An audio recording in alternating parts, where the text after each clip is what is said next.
Saudara-saudara sekalian, sekarang kita akan menjelaskan kisah Nabi Adam alaihissalam. Ketika berada di surga, Nabi Adam alaihissalam dan Siti Hawa dapat menikmati segala kenikmatan yang ada di dalam surga. Tetapi terdapat satu larangan, yaitu jangan mendekati suatu pohon, suatu pokok. Jadi Allah Ta'ala telah menjelaskan kepada Nabi Adam dan Siti Hawa, wahai Adam dan Hawa, engkau boleh tinggal di surga dan kamu makan apa saja, mau menikmati apa saja silahkan. Cuma satu larangan ini jangan engkau langgar.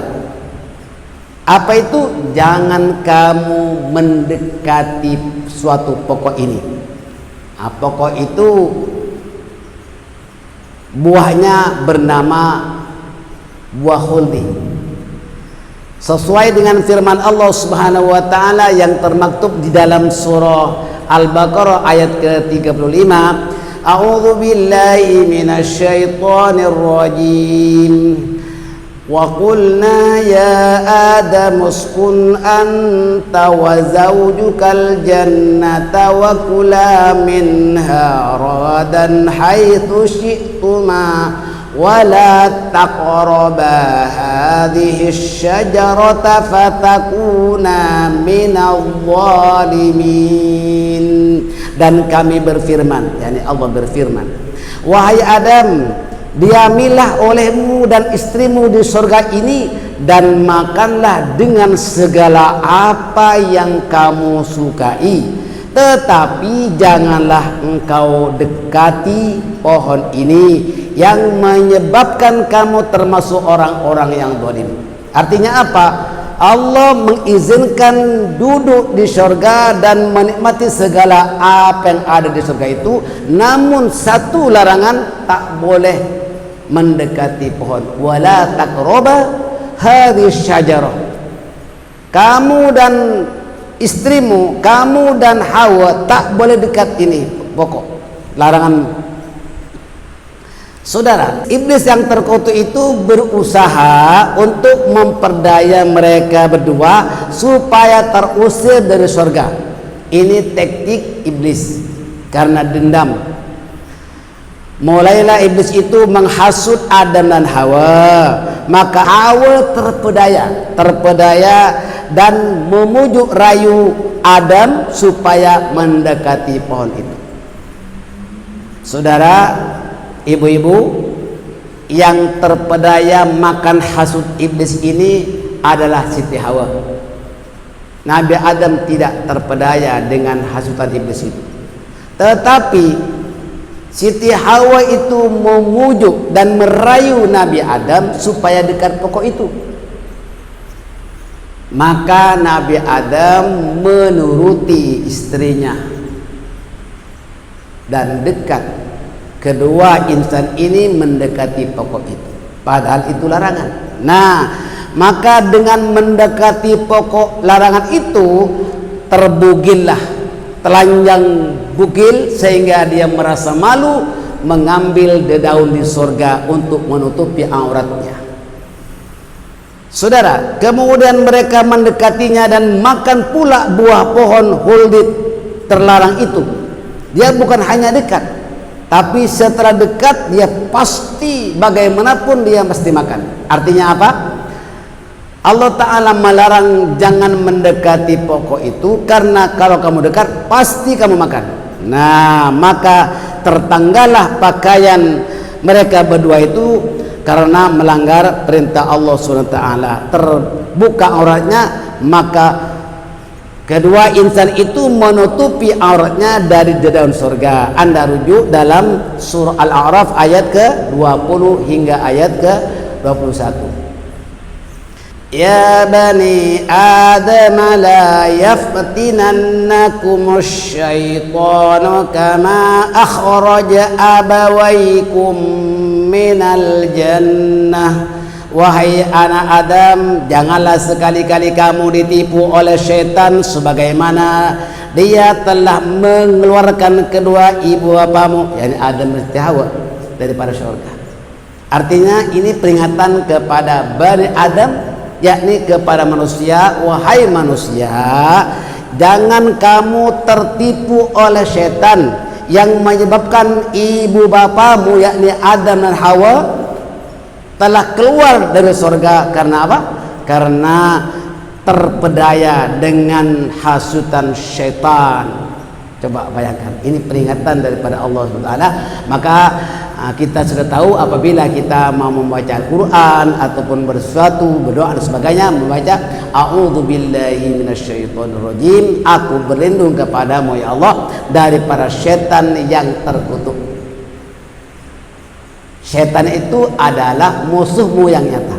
Baik, saudara sekalian, kita ambil kesimpulannya daripada kisah Nabi Adam ini. Yang dilarang jangan mendekati pohon ini.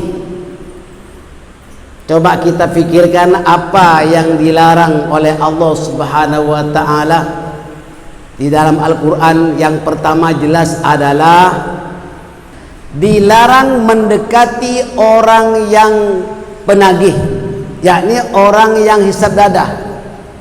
Sebab apabila kita dekat dengan kawan yang hisab dadah, dia pasti ikut sama menghisab. Walaupun dia tidak niat menghisab, aku cuma dekat saja, aku cuma berkawan saja, aku tak nak makan dadah. Tapi pasti setelah dekat orang yang makan dadah itu, dia pasti termakan. Mula-mula mencoba sedikit, kasih free, lama-kelamaan dia ketagih. Sebab apabila dia makan dadah pasti ketagih.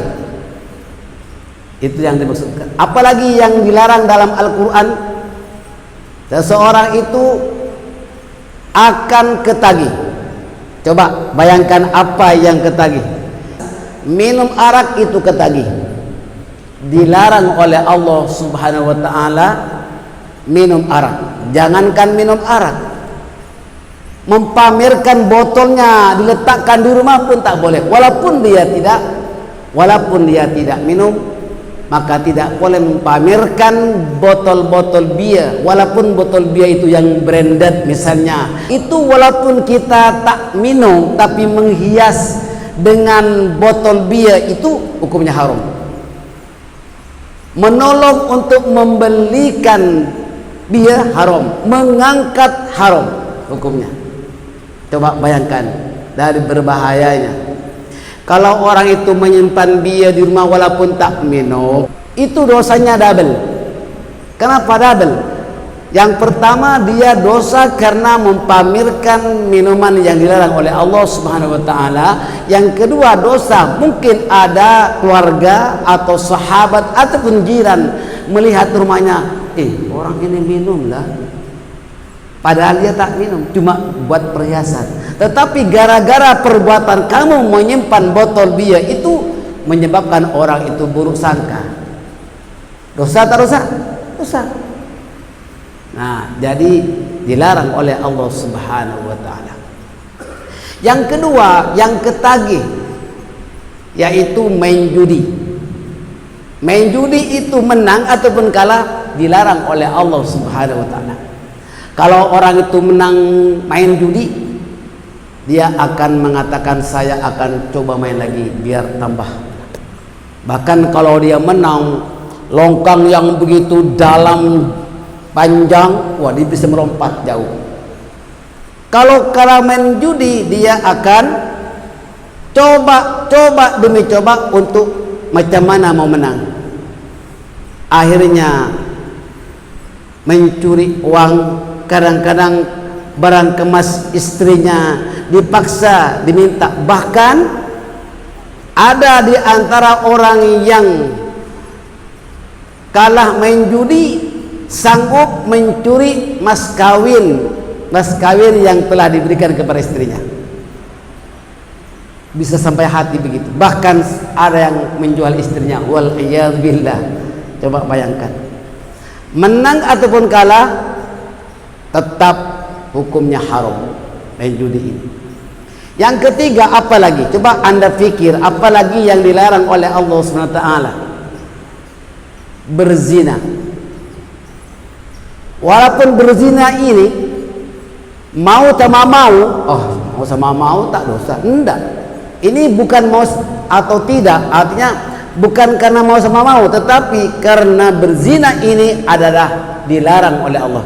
Berzina sangat dilarang oleh Allah, tapi tidak langsung Allah menerangkan jangan kamu berzina. Tidak, dia mengatakan wala taqrabuz zina innahu kana fahisyatan wa sa'a sabila. Coba bayangkan ayat ini saudara. Dia mengatakan jangan kamu mendekati zina. Kenapa? Sebab kalau mendekati zina kamu pasti berzina. Sama dengan tadi Allah Ta'ala melarang Nabi Adam dengan sedakwa, jangan engkau mendekati pokok ini. Sebab kalau mendekati dia pasti makan. Jangan kamu mendekati zina, sebab kalau kamu mendekati zina dia pasti berzina. Allahu Akbar. Paling besar dosanya, paling buruk jalan, dan itu keji, merusakkan rumah tangga. Bayangkan saja kalau seorang suami berzina dengan perempuan, apalagi istri orang, wal iyadu billah. Istri pula berzina dengan suami orang, merusakkan rumah tangga. Dosanya double, dosa murakkab, bersusun-susun dosanya. Mana dosa karena dia berzina, mana dosanya karena dia mengkhianati suaminya kalau perempuan, dan mengkhianati istrinya kalau laki-laki. Dan dosa memberantakan rumah tangganya, berantakan anaknya, tak menentu hidupnya, bisa membuat malu rumah tangganya dan bahkan keluarganya, anak-anaknya malu sih. Rumah tangga rusak gara-gara perbuatan zina. Coba bayangkan, begitu banyak dosanya, bukan satu dosa, tapi dosanya itu sangat banyak sekali, saudara. Maka dilarang oleh Allah Subhanahu wa taala. Saudara, inilah diantaranya berkenaan tentang wala taqraba hadhihi syajarata fatakuna minadh dhalimin. Adam dan Hawa, kau jangan dengan pokok ini. Maka orang yang beriman, jangan kamu mendekati zina. Berkenaan mendekati zina ini banyak penafsiran. Mendekati orang berzina ini bukan langsung berzina, dia ngomong bual-bual dulu dengan lemak manis. Kalau angkat telepon dengan lemak manis, ya dirayu, mana suaminya? Suami saya pergi belayar. Oh, itu awas, belayar suaminya. Kamu satu orang. Jaga baik-baik, Pak. Ya Bu ya. Bu, ibu-ibu ini jangan rusakkan rumah tangga, jangan rusakkan rumah tangga dirinya, dan jangan rusakkan rumah tangga sendiri. Allahu Akbar. Dosanya berlipat, dosa sama suaminya, dosa kepada anak-anaknya, dan dosa kepada masyarakatnya, selain daripada dosa kepada Allah Subhanahu wa taala. Wal iyad billah. Jangan kita bual lemak manis dengan perempuan yang bukan mahramnya, berdua-duaan dengan suami orang, istri orang, ataupun single sama single. Tidak dibenarkan dalam Islam. Al-Quran tidak membenarkan demikian. Ya kan? Ya, kalau seorang laki-laki dan perempuan itu dua-duaan, yang ketiga itu adalah siapa? Syaitan. Jelas? Jadi saudara-saudara kalian, mari kita ingat larangan Allah ini sebetulnya untuk kebaikan kita sendiri. Mudah-mudahan bermanfaat, insyaallah.